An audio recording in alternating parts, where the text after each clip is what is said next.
l'ego tente de reprendre le contrôle, on se demande même s'il l'a vraiment perdu en réalité.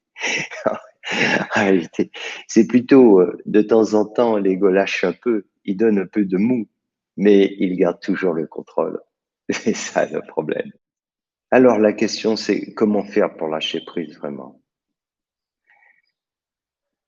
Il n'y a pas une réponse qui serait universelle pour tout le monde, mais il peut y avoir il y a un socle, il y a un tronc commun. Après, il y a des choses très précises selon le profil de chaque personne, où on en est dans notre désir d'éveil. Voilà, de se dire, au fond, est-ce que c'est si important pour moi? Quand je dis si important, c'est où est-ce que je place cela dans l'échelle de mes priorités? Si ce processus d'éveil, si pour vous l'éveil de votre conscience, l'expérience du soi, l'expérience de votre être est ce qu'il y a de plus important, alors vous êtes sur le bon chemin. Voilà. Là, vous avez vraiment des perspectives pour transcender cet ego. Alors ensuite, la deuxième chose, c'est de considérer que tel que vous êtes, vous ne pouvez pas y arriver.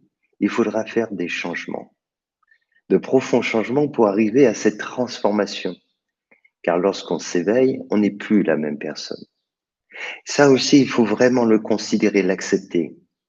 Car beaucoup de gens ne réalisent pas que ils veulent y arriver à tout prix, mais tels qu'ils sont. Voyez, comme je suis, je veux. Ce n'est pas possible. On peut lancer cette dynamique, mais c'est une dynamique de changement et de transformation au final. Alors, si vous avez bien cela à l'esprit, la motivation, cela devient une priorité absolue. Et ensuite, vous avez conscience que plus vous avancerez, plus vous serez amené à des changements au niveau de vos pensées, de vos croyances, de vos attitudes, de tout cela, et que vous les acceptez avec joie, avec gratitude, alors à ce moment-là, l'ego va lâcher prise de plus en plus. Car votre désir d'éveil le forcera, en étant toujours bien conscient, effectivement, que l'ultime obstacle, c'est votre ego. Mais pour autant, ce qu'il faut bien considérer, c'est que l'ego n'est pas un ennemi en soi. Il n'est pas à sa place. C'est juste cela.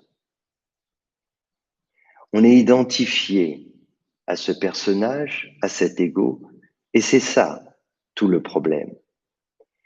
Dès lors que nous considérons les choses autrement, c'est-à-dire que cet ego est un outil, est un serviteur, il se fait l'écho de la voix de notre conscience, il se met au service, alors il deviendra un fort serviteur.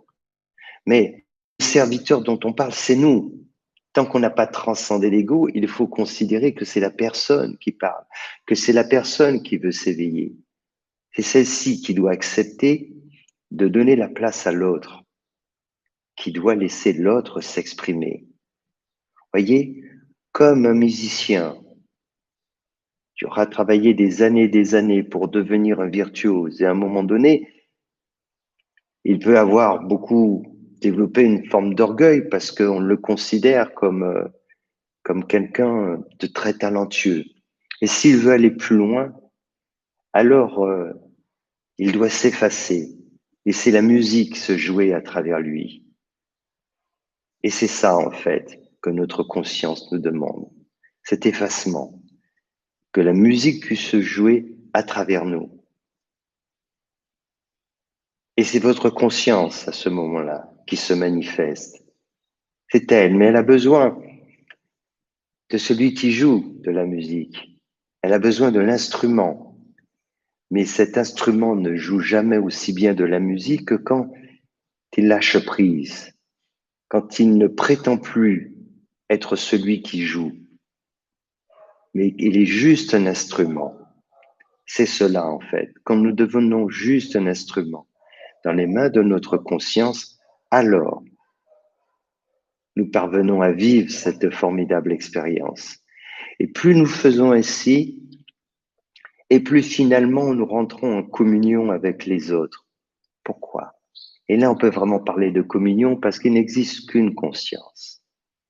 Une conscience qui s'exprime à travers la multitude, à travers beaucoup d'êtres humains, à travers la création,